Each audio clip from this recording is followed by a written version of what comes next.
Bonsoir à tous. Merci d'être venus à l'Université de Corse et également d'être en ligne avec nous pour ces nouveaux rendez-vous des doctorants de l'année 2024. C'est un plaisir d'accueillir pour cette nouvelle programmation des doctorants qui sont rattachés à différents labos de l'Université de Corse. On vous les présentera au fur et à mesure de l'avancement de la saison, mais on aura des scientifiques de l'UMR LISA en sciences humaines, de l'UMR SPE en sciences et techniques, également en santé et également de l'EMRJ de droit. Donc, merci d'être avec nous et ne nous laissez pas en cours de route. Attendez pour poser vos questions à la fin de la séance. Je passe la parole à Ludovic Léandre qui a organisé ces rendez-vous et qui va être la cheville ouvrière tout au long de l'année 2024. Et ensuite, nous accueillons Marina Branc. Merci.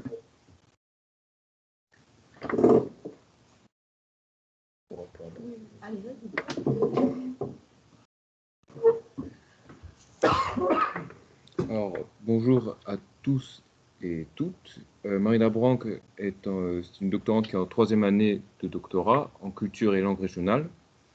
Son sujet de thèse porte sur les locuteurs du Corse aujourd'hui, en quête de sens, de légitimité et d'espace langagier.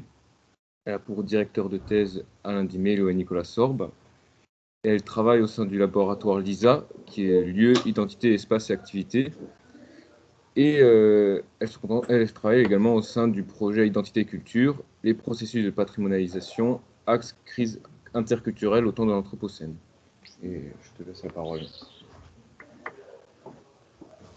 Merci.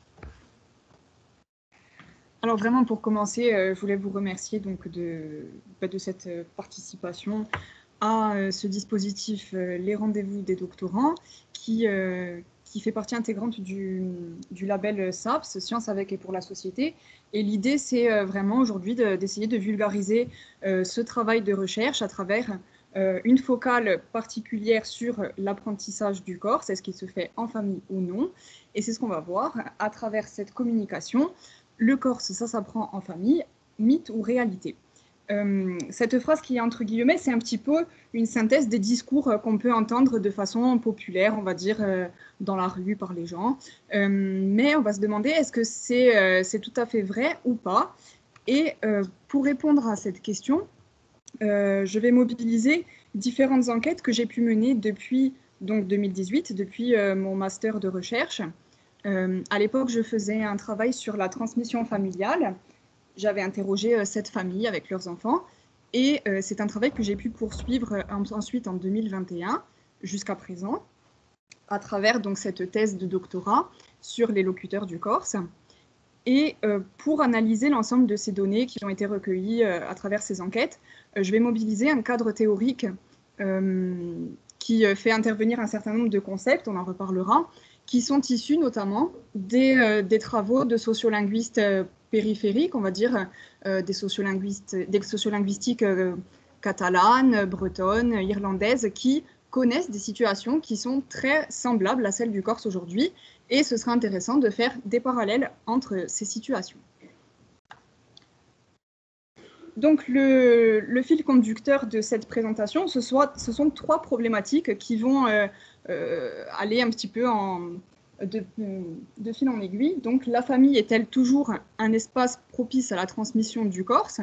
C'est la première question, donc sans forcément spoiler le reste de la présentation, c'est un secret pour personne que non, la famille n'est plus forcément le lieu principal de la transmission du Corse. Donc vient une deuxième question, comment devient-on un locuteur du Corse aujourd'hui, si ce n'est par la famille?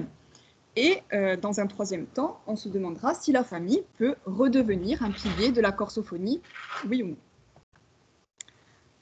Donc pour commencer, cette famille est-elle toujours un espace propice à la transmission du Corse? Pour répondre à la question, il faut bien entendu se baser sur des enquêtes. Donc les enquêtes qui sont à notre disposition pour l'instant, elles sont assez peu nombreuses. La première d'entre elles, c'est l'étude qui a été réalisée par l'INSEE, l'enquête famille en 1999, qui donne des premiers des premiers résultats, une vue d'ensemble, on voit que le Corse est comparé à d'autres situations, donc le breton et l'alsacien. Et ce qu'on peut voir, c'est que dans cette enquête famille qui était basée sur la famille, et il y avait 4 ou 5 questions qui étaient vraiment plus spécifiques sur les langues, ça nous permet de dire qu'en 1915, il y avait plus de 80% des parents qui transmettaient le corse à leurs enfants de façon habituelle, aux enfants de 5 ans. Et ce qu'on voit, c'est que ce pourcentage a dégringolé jusqu'en 1986, où on est sous la barre des 10%. Ensuite, on a également d'autres enquêtes. Ce sont les enquêtes sociolinguistiques de la collectivité de Corse. Il y en a eu 2 pour l'instant. La première, elle est de 2013 et la deuxième de 2021. Elle donne également des indications sur ce pourcentage de transmission. Alors, que disent-elles? Dans un premier temps, en 2013, on a eu des chiffres qui ont eu un petit peu l'effet d'un raz-de-marée en Corse, parce que ça a fait un petit peu un choc, où il était dit que 2% des enquêtés parleraient corse à leurs enfants uniquement, et 12% corse et français. Et dans l'enquête de 2021, on a des pourcentages qui sont plus élevés, donc 8% seulement corse et 38% corse et français. On peut se demander, voilà, comment expliquer ce pourcentage élevé? Pourquoi il y a une telle différence entre les deux? Qu'est-ce qui s'est passé en si peu d'années pour que le chiffre augmente à ce point-là? Alors, ce qu'il faut se dire, c'est que donc déjà, ce sont des enquêtes qui sont déclaratives, donc forcément, peut-être que pour les personnes qui sont interrogées, il peut y avoir une confusion entre réalité et désir de réalité. Ça, c'est un premier biais possible, on va dire. Et il faut dire aussi que l'enquête de 2021 se base sur les proportions de population qui sont actuellement présentes en Corse. C'est-à-dire que plus de 50% des personnes qui ont été enquêtées ont plus de 60 ans. Donc, peut-être que ça peut aussi influencer le chiffre et faire que, voilà, que ce pourcentage de Corse et Français soit si élevé. Enfin, une autre petite critique, c'est aussi que la question, finalement, est-ce que vous parlez corse, est-ce que vous parlez corse et français, laisse finalement assez peu de place à un aspect qualitatif et aux modalités de la transmission. C'est-à-dire, est-ce que c'est un parent ou 2 parents qui transmettent? Est-ce que c'est corse et français? Ça peut être du veni qui, allez, mamania, à vraiment quelque chose de beaucoup plus consistant que quelques expressions ponctuelles par-ci, par-là. Donc, c'est un petit peu difficile d'expliquer ces chiffres, et ce sont les seuls qu'on a actuellement, mais voilà, c'est toujours un petit peu délicat de s'en servir parce qu'on se dit qu'ils ne sont peut-être pas suffisamment précis pour vraiment dire, les interpréter. Donc finalement, aujourd'hui, si ce n'est par la famille, comment est-ce qu'on devient un locuteur du corse aujourd'hui et comment ça a été perçu à travers les enquêtes? Si on se réfère toujours à l'enquête de 2021, on voit que le principal lieu d'apprentissage pour les personnes qui ont été interrogées, ça reste la maison, la famille, avec 73%, suivi de près par l'école, les amis, les structures dédiées. Alors, c'est un pourcentage qui est élevé, mais qui est, comment dire, donc, je le disais tout à l'heure, plus de 50% des enquêtés ont plus de 60 ans, ce qui veut dire que peut-être effectivement pour ces personnes-là, ça explique le fait que le pourcentage soit élevé, mais peut-être aussi que pour les personnes les plus jeunes, le corse est toujours entendu en famille. C'est peut-être un endroit où on peut développer de la compréhension orale, mais peut-être plus de la compréhension que de l'expression, parce que ce que je vois dans les entretiens que j'ai pu mener lors de ma thèse, c'est que la famille est un lieu où on entend, mais pas où l'on parle forcément. Et ce pourcentage, il est d'autant plus étrange que si on le compare avec un autre pourcentage, 72% des enquêtés déclarent que l'on parle de moins en moins le corse en famille et que la transmission familiale s'est perdue au fil des générations. Donc d'un côté, on a 73% qui dit on l'apprend à la maison, et le même pourcentage qui affirme que ça ne se parle plus à la maison. C'est un petit peu étrange et difficile à interpréter. Si on continue notre recherche, on voit que les occasions pour parler le corse restent toujours la famille, la maison, le village. Alors peut-être que aussi, ces réponses sont liées à des représentations qu'on a de la langue corse. Peut-être que les locuteurs répondent ça parce que ce sont les représentations qui sont aussi associées à la langue corse. Que la langue corse, c'est la langue du privé, la langue de la famille, la langue de l'affection, la langue du village. Donc peut-être qu'inconsciemment, il y a une façon de répondre aux propres représentations qu'on se fait de la langue corse. Et ce qu'il faut dire aussi, c'est que, bonjour, c'est que ce sont des espaces qui sont globalement privés et que c'est compliqué de savoir réellement ce qui se passe dans ces espaces privés. Donc, il faut se fier au déclaratif. Mais, en fait, on remarque finalement aujourd'hui, c'est qu'il existe une corsophonie qui serait un petit peu à deux vitesses. D'un côté, il y aurait des locuteurs plutôt âgés, des locuteurs natifs qui parlent le corse de façon spontanée dans des domaines tels que la famille, le village, les cercles d'amitié, les parties de chasse, pourquoi pas. Et d'un autre côté, il y a une autre dynamique qui se fait plutôt en ville, plutôt auprès de jeunes populations, des populations également qui sont globalement avec des catégories socio-professionnelles plus élevées. Donc, si vous voulez, il y a deux dynamiques. Une dynamique plutôt décroissante, celle des locuteurs natifs, puisque forcément ils sont âgés, donc ils sont sur le déclin. Et d'un autre côté, une dynamique ascendante avec des locuteurs qui sont issus du milieu urbain, qui sont qualifiés, diplômés, et qui apprennent le corse tardivement et volontairement. Donc cette corsophonie à deux vitesses, aujourd'hui, voilà, on peut dire qu'elle est là, mais que ce qui ressort des enquêtes de la collectivité, c'est que, pour l'instant, cette corsophonie, elle est analysée, elle est perçue comme un ensemble homogène. Et ça pose un petit peu problème parce que du coup, on ne se rend pas compte, quand on lit les enquêtes, de la dynamique de ces deux ensembles. On n'arrive pas bien à distinguer où en est la dynamique des locuteurs natifs et où en est la dynamique de ces nouveaux locuteurs du corse.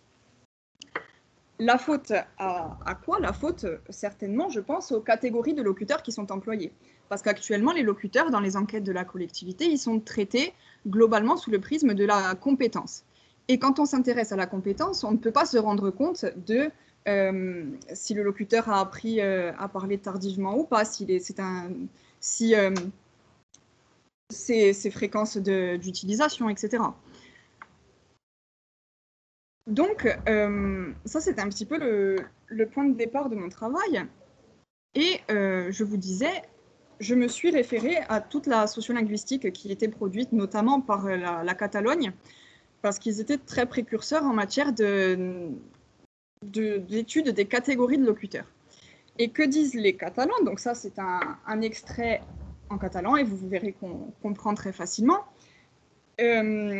Ils mettent en évidence l'émergence d'un nouveau profil sociolinguistique que sont les néolocuteurs. Donc ces néolocuteurs, ce sont des locuteurs non natifs de langue ou de variété locale qui l'ont appris en dehors du cercle familial tout au long de leur trajectoire de vie, dans une seconde socialisation, c'est-à-dire donc hors de la famille, et notamment dans des contextes formels ou éducatifs, mais aussi de façon informelle auprès de la communauté. Et ces nouveaux locuteurs-là, on ne les remarque pas forcément dans les enquêtes parce que les catégories ne sont pas adaptées. Est-ce qu'on peut quand même les déceler à travers d'autres moyens? C'est ce que je me suis demandé, alors notamment avec ce graphique sur les modes d'apprentissage. Donc là, on retrouve toujours ce qu'on disait, les parents, les grands-parents, la famille, toutes ces représentations et cette partie-là qui correspond au cercle familial. Mais on voit également apparaître d'autres catégories, seuls, les amis en ville, au travail, autres. Et seuls et autres, c'est des catégories un petit peu étonnantes. On ne sait pas trop à quoi ça se réfère, mais on peut essayer de mettre des noms derrière. Peut-être que ce sont des gens qui apprennent avec des livres de fiction, de grammaire, des contenus audiovisuels, des vidéos, des films, des productions médiatiques, par exemple en écoutant Isa Piantoni, pourquoi pas. qui participent à des associations, des groupes de discussion, des personnes qui apprennent aussi via la culture, le chant, le théâtre, à travers des formations pour adultes, des méthodes d'apprentissage, qu'elles soient imprimées, méthodes assimiles, qu'elles soient en ligne, comme Gymcourse, et des sites, forums, des comptes ou des groupes, des pages en ligne sur les réseaux sociaux. Et vous voyez que c'est problématique parce que ce n'est pas identifié alors que ce sont des dynamiques qui sont de plus en plus nombreuses. Mais les gens ont un petit peu de mal à en parler peut-être, ou en tout cas, c'est pas très connu. C'est un petit peu, voire tabou, finalement. Ces modes d'apprentissage qui ne correspondent pas à l'idée qu'on se fait de la corsophonie, une corsophonie qui s'apprendrait donc en famille et pas autrement. Donc, si on s'intéresse plus spécifiquement aux critères de catégorisation des locuteurs, on s'aperçoit qu'il existe une multitude de critères qui sont possibles. Ça, c'est tiré d'un article d'Alexandra Jaffé, qui a beaucoup travaillé sur la langue corse. Elle propose 6 critères pour identifier les locuteurs. Au-delà, donc, je vous disais, de ces critères de compétences qui sont habituellement utilisés pour catégoriser les locuteurs, même si vous prenez le cadre de référence des langues, le CE-CRL, on ne s'intéresse qu'aux compétences des locuteurs et pas à autre chose. Là, en revanche, ce que nous dit Jaffé, c'est qu'on peut s'intéresser avant tout à l'âge d'acquisition. À quel âge les locuteurs ont-ils appris à parler corse? Et ça dit quelque chose de la dynamique de la corsophonie. Si plus il y a de personnes qui apprennent à parler tardivement, plus ça veut dire qu'on est dans une dynamique de revitalisation de la langue corse. Les modalités d'acquisition, donc on voit qu'elles peuvent être diverses. Au-delà de celle à laquelle on pense habituellement, la famille, il peut exister plein d'autres modalités possibles pour apprendre les langues, que ce soit au niveau formel ou informel. Les types et niveaux de compétences, donc ça, on les connaît. Les fréquences et types d'usage, donc c'est-à-dire plus que les compétences, qui est la faculté, enfin la compétence de quelque chose. Qu'est-ce qu'on fait de ces compétences? Est-ce qu'on va parler un peu, beaucoup, tous les jours, de façon exclusive ou pas? Et dans quel contexte également? L'auto-identification, c'est-à-dire comment se perçoivent les locuteurs. Est-ce qu'ils ont une bonne représentation de leur propre capacité, de leur propre statut de locuteur, ou est-ce qu'ils se dévalorisent? Ça peut être intéressant de voir ça. Et comment ils sont perçus par la société, finalement. Est-ce qu'ils sont acceptés en tant que locuteurs ou est-ce qu'ils sont dénigrés? Voilà. Qu'est-ce que vous entendez par degré de loyauté linguistique? Alors, la loyauté linguistique, c'est quelque chose qui est développé par la sociolinguistique catalane. Et c'est, comment dire, on a une volonté, parler corse, mais est-ce qu'on va forcément correspondre à cette volonté dans nos faits par notre propre pratique? Ça, c'est la loyauté linguistique. Est-ce que, voilà, moi je voudrais parler corse tous les jours, ce serait... C'est le calcul d'une adéquation entre... Voilà, c'est l'adéquation entre la volonté et la pratique. Okay. Ouais. Voilà. Et à partir de ces critères, on peut arriver à définir de nouvelles catégories qui ne sont... Oui, c'est normal. Qui sont basées donc, sur d'autres critères que la compétence. Et ça, donc ce sont des catégories qui existent finalement dans la sociolinguistique, mais j'apporte quelques précisions qui sont un petit peu l'originalité, on va dire. Donc, tout d'abord, il y aurait des locuteurs natifs qui auraient appris et auraient une expression précoce de la langue corse, qui auraient appris dans un cadre majoritairement familial et informel. Au total opposé, on aurait des néolocuteurs qui auraient une pratique donc tardive et qui n'auraient pas baigné dans un environnement corsophone. Donc ça, ce sont typiquement des personnes qui arrivent du continent ou qui arrivent de l'étranger, qui veulent apprendre le corse et pour qui le corse est une langue étrangère finalement. Et entre les deux, vous allez me dire, il existe bien quelque chose, des gens qui le comprennent, qui l'ont toujours eu dans l'oreille, mais qui se sont mis à le parler tardivement. Donc ça, c'est ce que j'appelle des néolocuteurs natifs.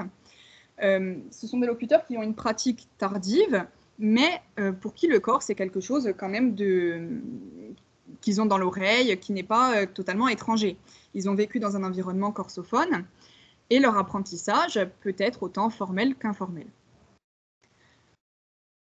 Et donc ça concerne majoritairement, on va dire, des personnes adulte. Quand on est néolocuteur, ça veut dire qu'on a fait une démarche volontaire à un moment donné, souvent à l'adolescence ou quand on devient adulte. C'est ce que je remarque, mais ça peut aussi arriver pour des personnes qui sont plus âgées. Ces personnes-là, souvent, elles décident de transmettre le Corse à leurs enfants, ce qui veut dire qu'il y a une nouvelle catégorie qui apparaît, qui sont des néonatifs. Et ces enfants-là, ça veut dire qu'ils auront eu un apprentissage et une pratique précoce de la langue corse, majoritairement dans le cadre d'une néotransmission familiale. C'est-à-dire que leurs parents, finalement, ce sont des néolocuteurs qui leur transmettent le corse. Donc, ils ont à la fois des caractéristiques de leurs parents qui sont néolocuteurs, mais aussi des caractéristiques de locuteurs natifs, puisqu'ils l'auront toujours parlé dans un cadre familial, on va dire.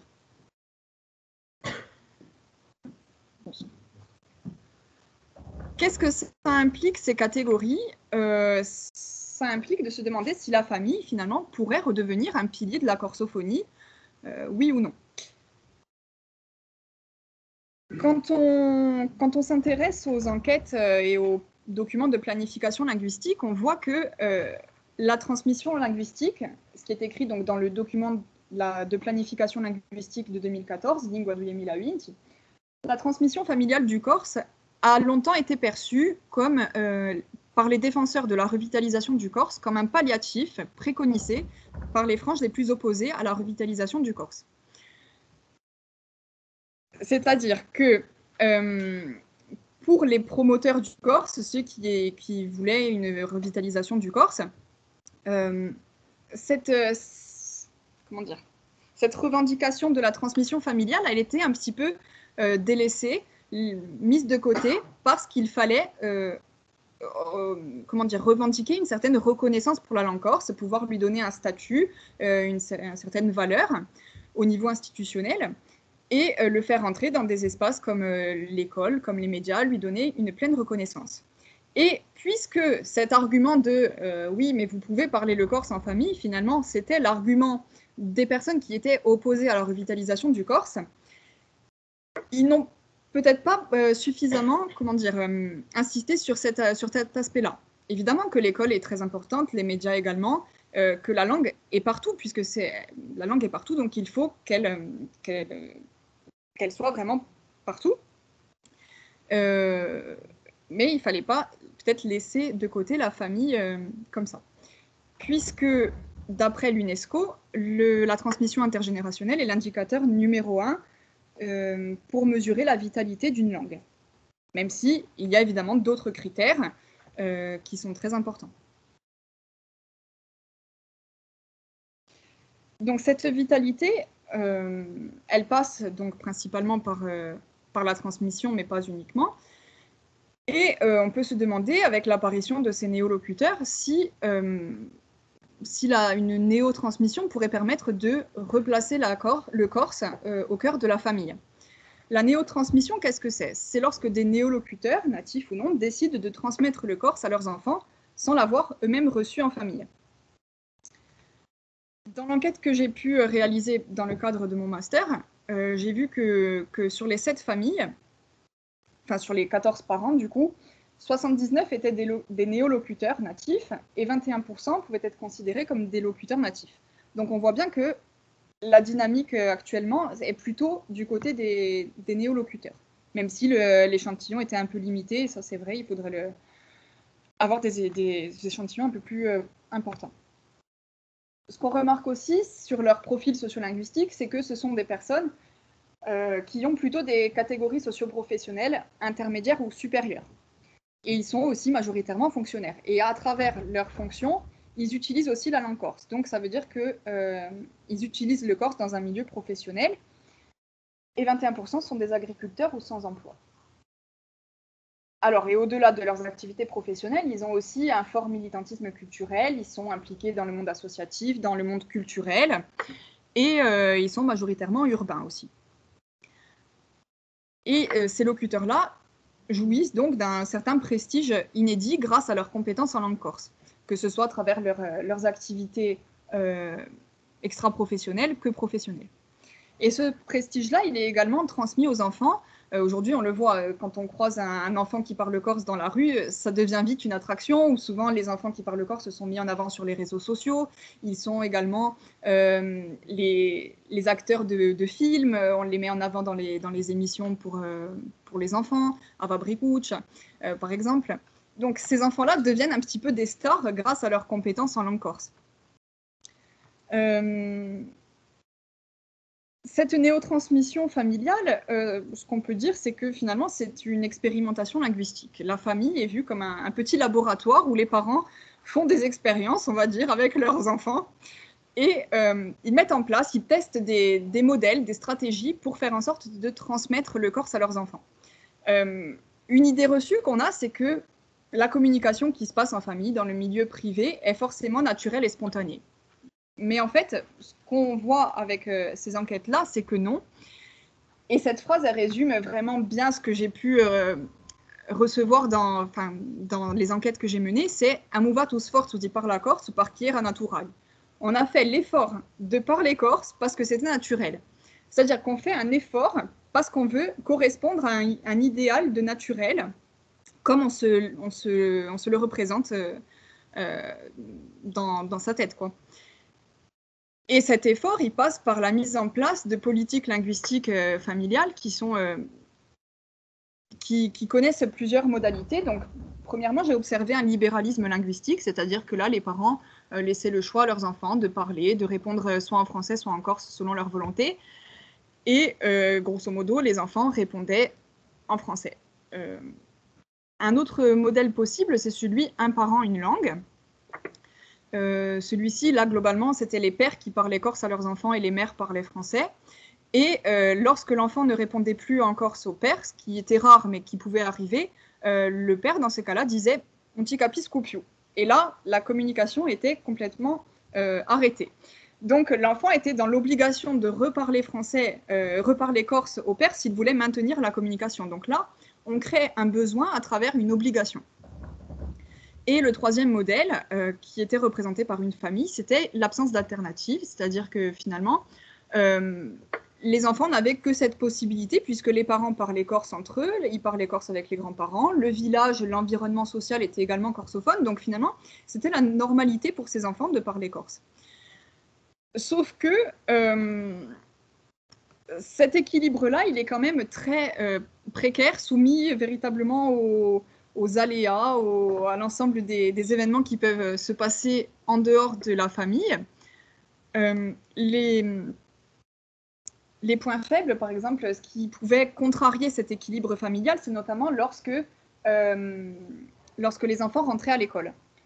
Souvent, même s'ils allaient à l'école bilingue, les enfants se mettaient à parler français à la maison, parce que c'était la langue des copains, de l'école, de l'administration.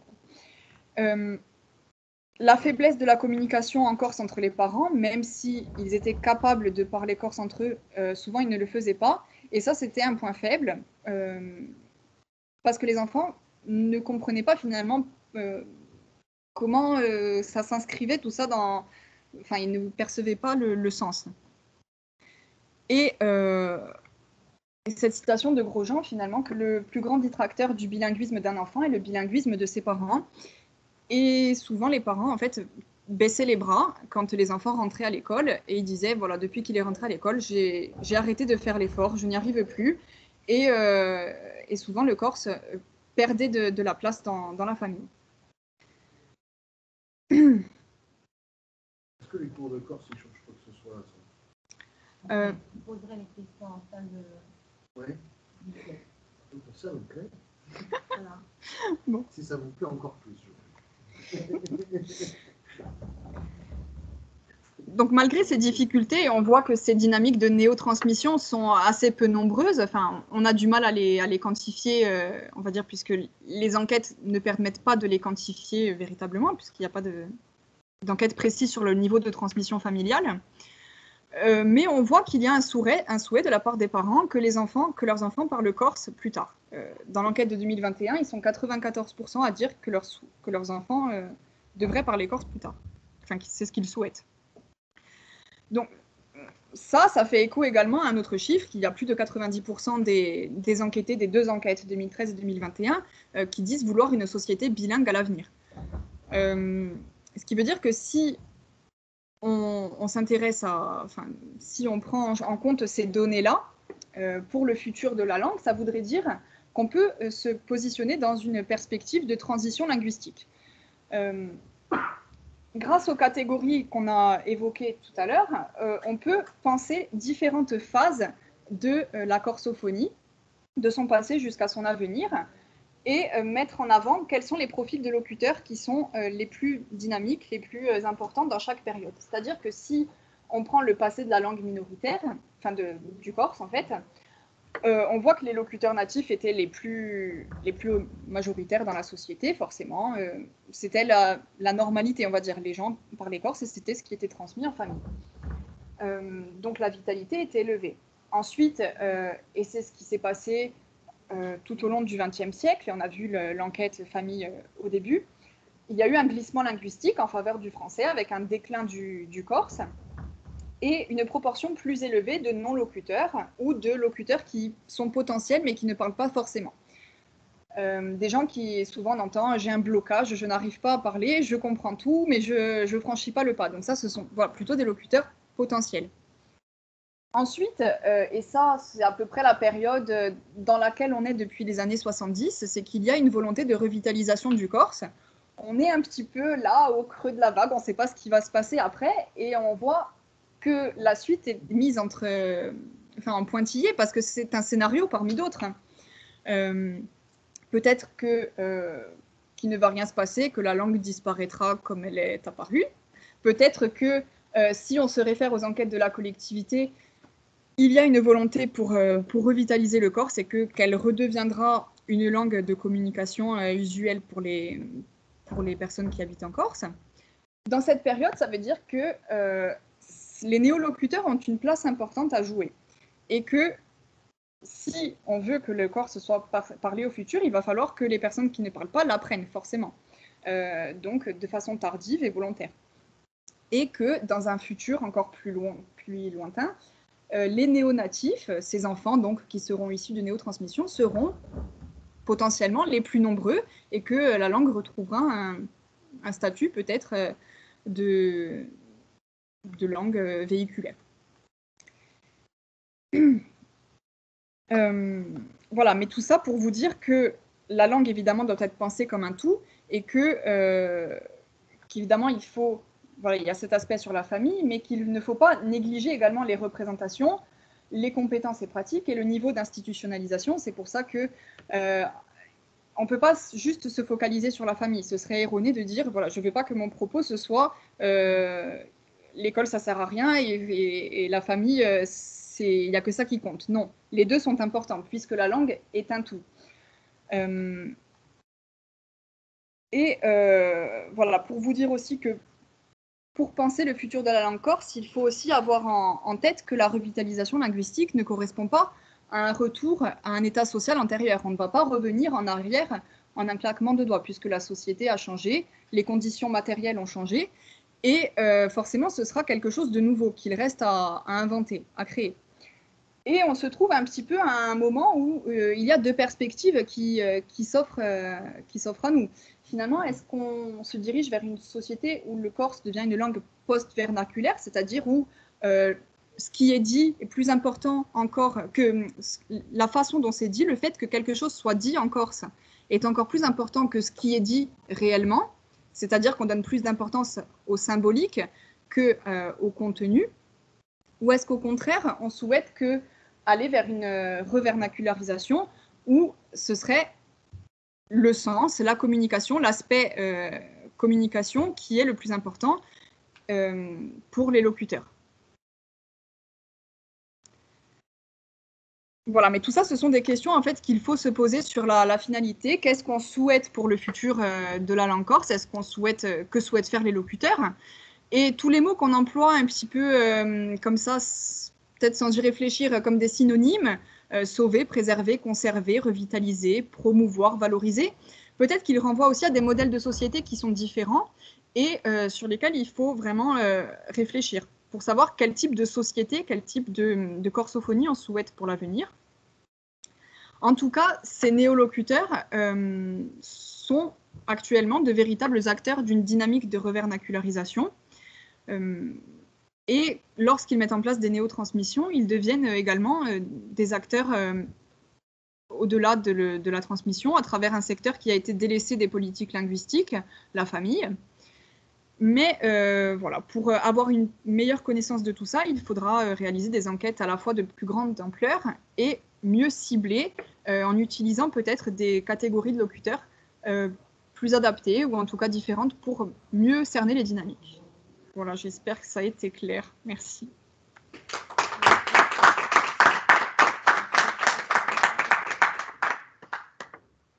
Alors, merci beaucoup, Enrico, pour cette présentation.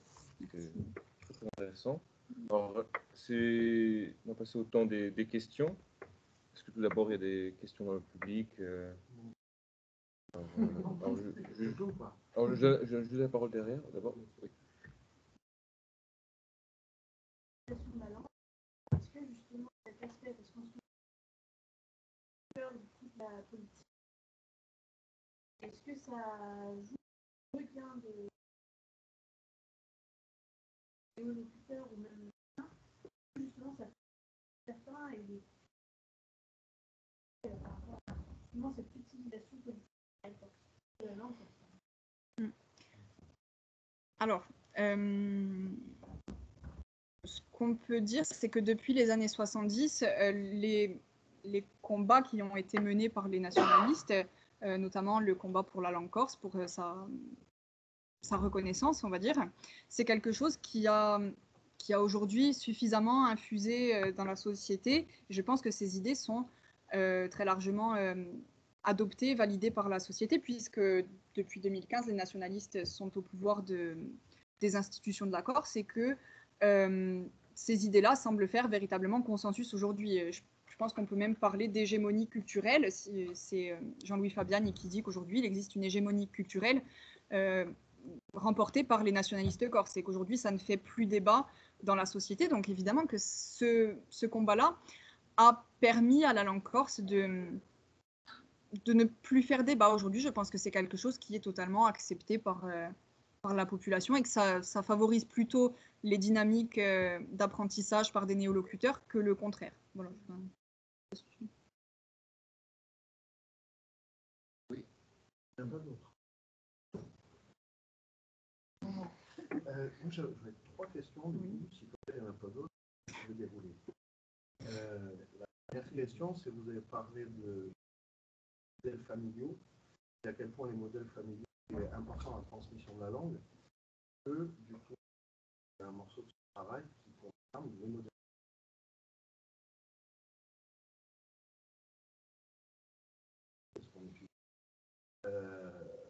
Quand on parle de famille, du coup, qu'est-ce que ça veut dire? Ensuite, modèle A, des représentations que c'est accompagné du coup d'un sémiologie. Alors, à chaque fois, je vais proposer la question sur la Corse. Je vais poser la question sur la Corse en Méditerranée.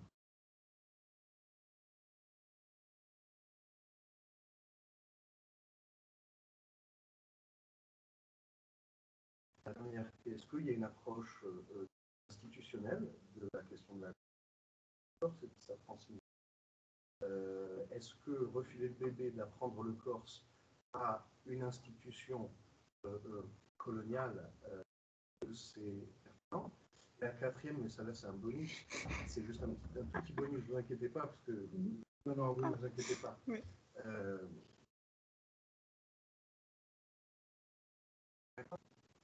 Justement, je ne l'ai pas entendu. Est-ce que vous avez le droit ou pas d'utiliser des mots comme impérialisme, colonialisme, et si pourquoi vous ne l'avez pas fait? Voilà. Et presque encore bonus 2, puisque je fais le dernier, j'en profite. Pourquoi je suis en train de vous poser cette question en français? La première, c'était sur les modèles de famille. Alors, oui, c'est vrai que la famille est en changement. Quand j'ai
falloir s'interroger sur le modèle de la famille corse actuellement. Ça c'est sûr.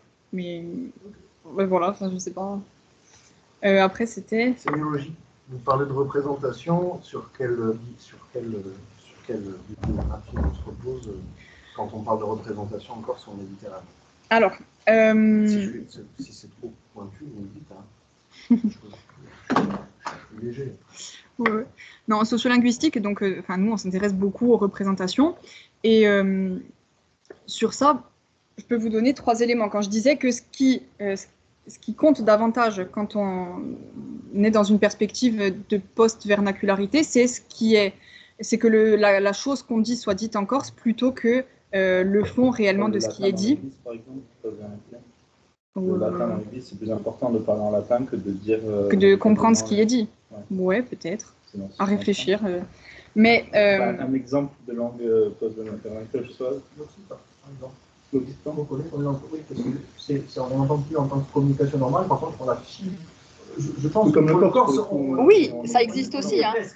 Oui, c'est pour ça que je voulais pas prendre un exemple. Ouais, le latin est un exemple dans lequel on récite en latin.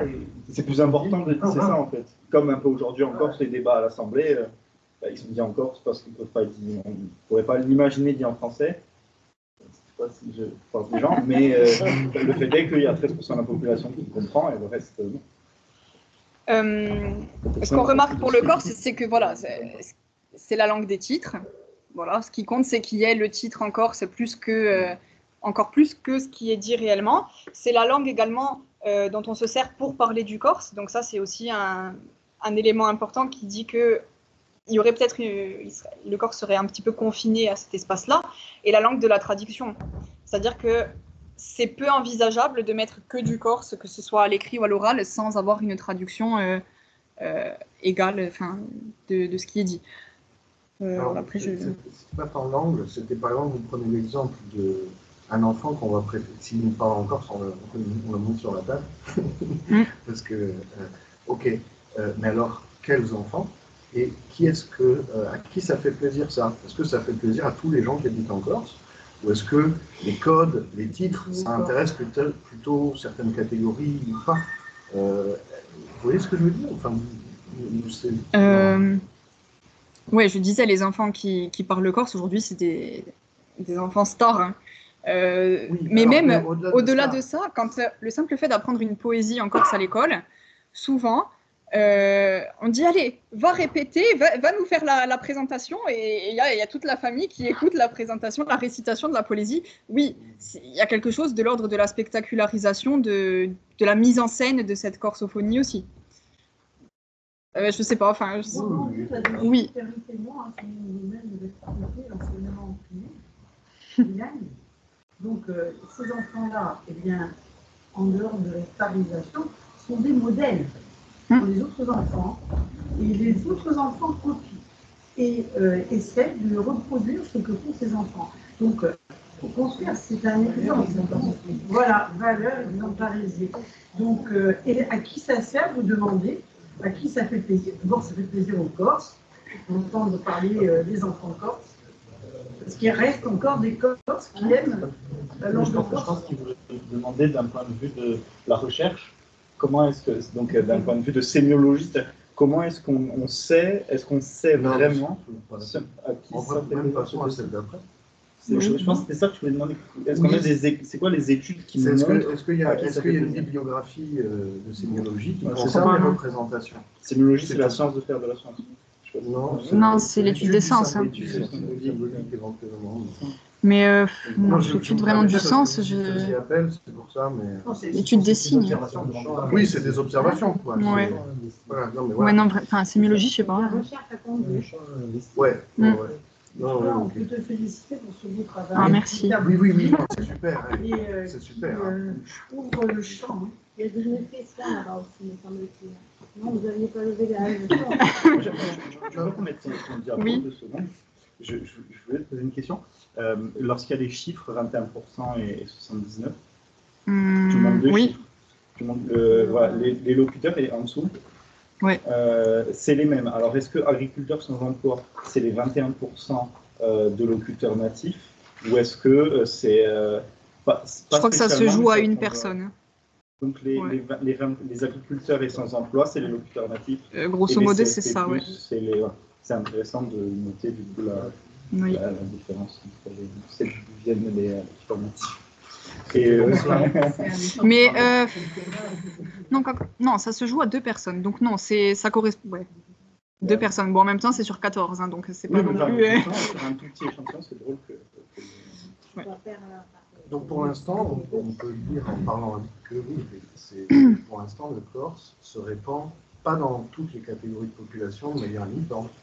Non, là, les catégorisations qui sont le plus susceptibles d'être intéressées par le Corse, c'est des catégories des gens qui ont fait des études, qui habitent en ville, qui sont plutôt 30-40 ans. Voilà, plutôt des jeunes urbains dynamiques. Voilà. Et qui, en plus, tirent un certain... Non, mais dynamiques dans le sens de leur profession, ils ne sont pas à la retraite. Enfin, bon, ça existe aussi, il y en a un. Mais qui, en plus, tirent un profit, on va dire, symbolique et même économique, professionnel, de leurs compétences en Corse. Voilà. Et ce prestige-là qui accompagne ces nouveaux locuteurs, on se rend compte qu'il n'accompagne pas forcément les locuteurs natifs qui n'ont pas plus de prestige qu'avant, on va dire. Parce qu'ils ont des pratiques aussi qui sont moins visibles et moins médiatisables que ces néolocuteurs. Moi j'ai une petite question. Dans la façon de transmettre le Corse dans la famille, du coup il y a des méthodes qui sont mises en place par les parents. Est-ce qu'en linguistique, ça a été étudié? C'est-à-dire, est-ce qu'il y a des méthodes efficaces de transmission? Par exemple, notamment le fait de parler corse entre parents, donc en fait entre proches de l'enfant, en fait d'utiliser la langue, parce qu'il y a peut-être une mécompréhension de l'utilité d'une langue de la part des parents qui tentent de transmettre. C'est-à-dire que si on parle une langue à un enfant uniquement à lui, il ne peut pas mettre en place des mécanismes d'apprentissage, vu qu'il ne voit pas la langue dans son modèle de transmission entre 2 personnes qui la parlent. Et du coup, on ne peut pas apprendre une langue en parlant à un enfant qu'une langue. J'ai une petite anecdote amusante. Mon grand-père a parlé jusqu'à l'âge de 12 ans à un de ses fils uniquement en Corse. Et à son anniversaire de 12 ans, il l'a regardé, il a dit « Papa, pourquoi tu me parles que en anglais ?» Voilà. Et il a dit « Moi, j'ai rencontré mon père à 12 ans, parce qu'avant ça, il ne m'a jamais parlé en français. Il ne parlait pas un mot de Corse. » Il n'a jamais abandonné, il est très tenace, mon grand-père. Mais jusqu'à l'âge de ses 12 ans, il n'a parlé que corse. Et il a été incapable de l'apprendre parce qu'il ne l'entendait que de son père. Et du coup, c'est comme si tu ne peux pas apprendre une langue en te faisant parler comme ça. Et du coup, voilà, je me demandais, est-ce qu'en linguistique, il y a des méthodes efficientes d'apprendre une langue ou 2 langues, d'apprendre un bilinguisme à un enfant? Non, il n'est pas... Non, mais justement... Mais pour le coup, si, parce que ça m'a fait penser, tu notais dans la diapo d'après que parmi les pièges, parmi les choses qui rendaient la fragilité de la communication en Corse entre les parents, et que justement, du coup, c'est une question, est-ce qu'il y a des trucs de linguistique qui sont faits pour savoir comment on apprend 2 langues à un enfant? Et si oui, est-ce que ce ne serait pas un bon moyen une bonne communication à faire aux parents qui veulent apprendre? Ben oui. Ben, effectivement, plus il y a un intérêt qui est perçu par les enfants, une utilité, un besoin, il faut créer un besoin en fait. Il faut que ça ait du sens. Si c'est juste la langue d'une personne, on se dit bon ok, mais qu'est-ce que c'est que cette chose? À quoi ça sert? Et on ne perçoit pas l'intérêt. En revanche, voilà, quand on est dans le... Ça, c'est des modèles qui sont des moins aux plus contraignants. Et ça, quand il y a une absence d'alternative, c'est le mieux. Et c'est là où les enfants parlent le plus, forcément, puisque tout le monde parle corse dans l'environnement, donc forcément les parents entre eux, et l'intérêt est vraiment perçu par les enfants. Là, ça marche parce qu'il y a un petit peu le chantage, en fait. Et là, ça ne marche pas. Parce qu'on laisse le choix et que quand on a le choix, eh bien, on va vers la langue qui est dominante. Il y a quand même des choses qui passent. Oui, il y a des choses qui passent, oui, bien sûr. Mais voilà, peut-être un intérêt. Ça donne des locuteurs passifs, totalement. C'est le mot qu'elle n'a pas employé. Oui, c'est vrai, tu ne parles pas de locuteurs passifs. Potentiel. Ça, ouais. Mais oui, ça change une nuance. Potentiel, ça met une nuance. Quand c'est un couple d'anglais et de français, on ne parle pas de chantage. C'est-à-dire qu'un parent lui parle une langue et l'autre lui parle une autre langue. Moi, je parle de ma mère qui me parlait italien. J'étais en Corse, mon papa me parlait corse. J'ai appris le français à l'école. Et il ne me semblait pas que ma mère, quand elle me parlait qu'en italien, c'était une langue extraterrestre ou que ce soit de l'anglais. Donc, je pense que dans l'idée des gens, enfin, je ne sais pas en Corse, s'il y a cette tyrannie du chantage entre deux parents, un qui parlerait français et un qui parlerait corse, je ne crois pas. Hein. Je pense que c'est vraiment une volonté de transmission des parents. Hein. Mais pour l'italien, peut-être que vous aviez de la famille qui vous parlait italien, des films qui parlaient italien. Quand vous vous rendiez en Italie, vous entendiez l'italien. Et du coup, tout ça, ça créait aussi un environnement propice. Là, quand il y a peut-être juste un parent qui parle corse et qu'il n'y a personne d'autre, c'est un petit peu abstrait, peut-être pour les enfants. Voilà, il faut créer aussi un environnement tout autour de la famille nucléaire. Oui, en fait, mais ça, c'est un des trucs important dans la langue. Mais du coup, est-ce que ça ressort? Est-ce qu'il y a des familles qui arrivent à faire les deux? Parce que dans le problème de l'absence d'alternative, c'est que ça ne crée pas un bilinguisme. Ça crée un monolingue, ça crée un locuteur de corse. Il se crée après quand les enfants vont à l'école, en fait. Ouais. Et du coup, dans les familles où il n'y avait pas d'alternative, est-ce que les enfants, après, ils avaient appris le français à l'école facilement et ils avaient conservé le corse? Oui. Enfin, en tout cas, là, dans l'exemple.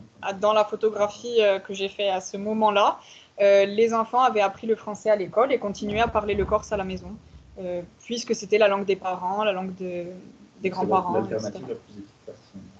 Ah oui. Sur cette émission. J'aimerais revenir juste sur un point. Justement, tu me disais que les enquêtes se basaient beaucoup sur du déclaratif. Finalement, on peut voir qu'il y a un aspect très approximatif. Et vous vous demandez quel mode d'enquête, du coup, devrait être mené, par exemple, par la collectivité, pour essayer d'avoir une idée plus précise de la transmission du corse et du pourcentage de locuteurs, par exemple, et quel type de locuteurs? Alors, déjà sur les enquêtes, ce qu'il faut rappeler, c'est que depuis donc la première enquête, c'était 2013. Ensuite, il y a eu le document de planification qui disait qu'il fallait faire des enquêtes tous les 5 ans, des grosses enquêtes sociolinguistiques vraiment générales tous les 5 ans. On voit que la deuxième enquête, elle a été faite 8 ans après, donc ce serait bien déjà de respecter ce cadre-là parce qu'on voit que les choses changent déjà assez vite. Et le document prévoyait également que les enquêtes, qu'entre ces 5 ans, il y aurait aussi des enquêtes intermédiaires plus ciblées sur certains domaines. Et ça ne s'est pas fait. Et ce serait bien peut-être de faire des enquêtes plus ciblées, une sur la transmission familiale avec des enfants entre 5 et 10 ans, je ne sais pas. Une enquête sur l'utilisation du corse dans les médias, une enquête sur un autre domaine spécifique. Disons, d'avoir des petites photographies un peu plus spécifiques comme ça, régulièrement, et également de les refaire tous les 5 ans pour mesurer vraiment au plus près ce qui se passe et pouvoir agir aussi en retour. Parce que quand on n'a pas de données, c'est difficile d'agir. Voilà. Après, le déclaratif, c'est un petit peu compliqué de faire autrement, mais ce qu'on peut faire, c'est en tout cas mieux s'en est question, voilà, et peut-être mettre plus de nuances dans certaines questions, et évidemment laisser la possibilité de répondre en corse, mais ça a été fait dans les enquêtes et ça donne des indicateurs aussi intéressants. Et justement, on parlait de la transmission du corse à l'école. Est-ce qu'on remarque des changements qui sont liés à cette transmission académique dans l'usage, dans la pratique de la langue? Est-ce que peut-être on peut aussi peut avoir un risque d'uniformisation de la langue corse et qui en perd parfois sa diversité? Je peux répondre. Alors, sur l'uniformisation, oui, c'est quelque chose qui revient souvent, ce risque d'uniformisation. Ce qu'on remarque, c'est que, premièrement, d'un point de vue démolinguistique, les locuteurs du nord de la Corse, ceux qui utilisent le régiolecte, on va dire le Cismontique ou de Haute-Corse, sont plus nombreux. Ils sont aussi peut-être plus présents dans les médias, dans le domaine culturel, dans la diffusion de la langue corse. Donc, c'est une variété qu'on entend davantage. Donc, aujourd'hui, quand il y a des néolocuteurs, souvent, ils apprennent cette variété du Nord-là. Et certains me disent, ça me fait de la peine, je voudrais apprendre la variété du Sud parce que je suis du Sud, mais celle du Nord est plus facile. Donc, bon, je ne dis pas qu'elle est plus facile, plus difficile, mais ce sont des représentations comme ça. En tout cas, il y a plus de matériel, a priori, pour apprendre le corse et pour être exposé au corse dans la variété du Nord de la Corse que celle du Sud. Et ensuite, et ce sont souvent des néolocuteurs qui sont également enseignants, ce qui veut dire qu'ils transmettent à leur tour cette variété plutôt du Nord. Certains l'appellent standard. Bon, il n'y a pas de volonté de faire un standard qui est officiel. C'est plutôt quelque chose qui se fait comme ça, de façon un petit peu, comment dire, par la force des choses, voilà. Et ce qui se passe, c'est qu'il y a des mélanges maintenant de variétés. C'est-à-dire que les enfants ou les personnes qui apprennent entendent des choses du sud, ils entendent des choses du nord, donc ils mélangent un peu tout et on a des mélanges de variétés qu'on appelle mixalect, voilà. Et d'ailleurs, C'est pas comme ça que la langue évolue en linguistique, non? Ben oui, ça évolue. Et du coup, c'est inquiétant. Ça inquiète les puristes, ça. Ah, ok. Merci. J'ai une question justement aussi sur ça. C'est pas qu'une question de purisme, c'est-à-dire que ça peut entraver sur la création et l'émergence d'un code qui est mixte, ça peut contraindre les stratégies de didactisation de la langue et les méthodes d'apprentissage. C'est-à-dire que vous avez une langue qui a une phonétique, une morphologie, une syntaxe, et c'est sur ce code que, empiriquement, de manière active, vous appuyez pour qu'on soit dans le code. Tout à fait. Donc, en tout cas, ça s'observe.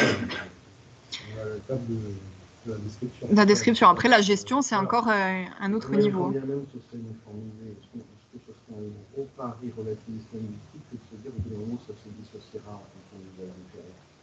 Mais c'est pas la même compétence. Ah, la vôtre. Non, on est d'accord, en fait, ce soit linguistique. Parce que moi, je suis Celle de moi, je suis pour l'extrême ou... diversité, à la fois dans l'idéalisation, je peux être dans l'hyper. C'est en idéalisation ou celle où le monde est à 30%. Généralement, on voit que les corps sont toujours attachés à la notion de diversité linguistique. Il suffit d'écouter la radio. Alors, qui passe à la radio? Qui écoute la radio? Mais ça, par contre, on ne peut pas remettre en cause non plus, je crois. Hein. C'est-à-dire que moi, je ne fais pas partie d'un sondage. Mais moi, je ne suis jamais passé à la radio. Si l'enquête est confiée à un sondage, c'est la responsabilité de ceux qui font l'enquête sociologique d'établir quand même la population. L'échantillonnage. Donc, je pense que sur cette question-là, je pense qu'on ne peut pas remettre en cause l'idée que les corps sont attachés à la représentation en tout cas d'une diversité linguistique. Si on prend l'exemple du français, avant le français, chaque micro-région avait son propre accent. Et c'est toujours le cas, regardez en France. C'est uniformisé. Au contraire, non, regardez, ce qui est en vogue en ce moment, c'est un certain français de nos régions. Et donc là, on est sur un français régional. Et ça, on voit qu'il y a un désir, de valorisation des français régionaux. C'est pas réellement un retour, ça a toujours été. La grand-mère a marché au continent. Et j'y suis allée aussi pendant quelques années pour vous assurer que même d'une ville à une autre, l'accent n'est pas le même. Donc c'est pas forcément un retour, c'est des familles, c'est comme ici. C'est-à-dire à quel moment ils se sont arrêtés? À quel moment on a arrêté de parler en Corse? À quel moment dans le Lot-et-Garonne ils ont arrêté de parler la langue du Lot-et-Garonne? À quel moment? Jamais. Oui, on n'a pas vraiment arrêté. Sous quelle politique? Jamais, en fait. Juste, on va finir. Le français, c'est un peu officiel et les autres. Excusez-moi, on va revenir juste par ici pour finir. Comme en Corse. Alors, du coup, question. Attendez, On va clôturer, on parlera comme ça. On va finir sa réunion sur ça. Enfin, ce sujet est très intéressant. Bien sûr. Alors que Bravo, Marina.